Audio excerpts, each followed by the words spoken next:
Nag-motorcade mula Pangasinan Patarlac si Attorney Raul Lambino. Isinusulong ni Senator Lito Lapid ang libreng paospital at gamot sa senior citizens. Pananampalataya at kasaysayan ang binigyang diin ni Senator Amy Marcos. Reforma para sa food security ang isa sa mga advokasya ni Kiko Pangilinan. Nababahala raw si Ariel Querubin na mas mura ang imported goods sa mga pamilihan. Kapakanan ng mga magsasaka ang isinusulong ni Danilo Ramos. Pangangailangan ng LGU ang tinalakay ni Tito Soto sa pagbisita sa Dasmariñas, Cavite. Pagbubuklod para sa kapayapaan ang idiniin ni Senator Francis Tolentino. Si Congresswoman Camille Villar nasa Gender and Development Assembly sa Quezon City.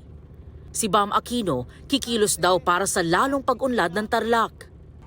Libreng maintenance medicine ang isinulong ni Mayor Abby Binay.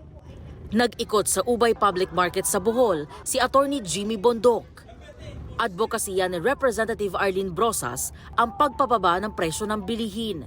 Nakipagpulong si Allen Capuyan sa Anti-Crime Volunteers sa Cebu.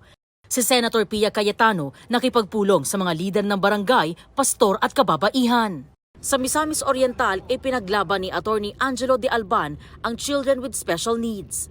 Sa Cavite, programa sa kalusugan at edukasyon ang isinulong ni Senator Bongo. Kasama niya sina Gringo Honasan at Willie Revillame.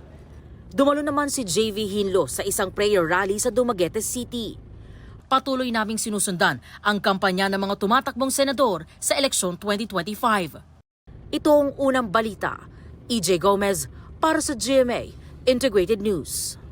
Gusto mo bang mauna sa mga balita? Mag-subscribe na sa GMA Integrated News sa YouTube at tumutok sa unang balita.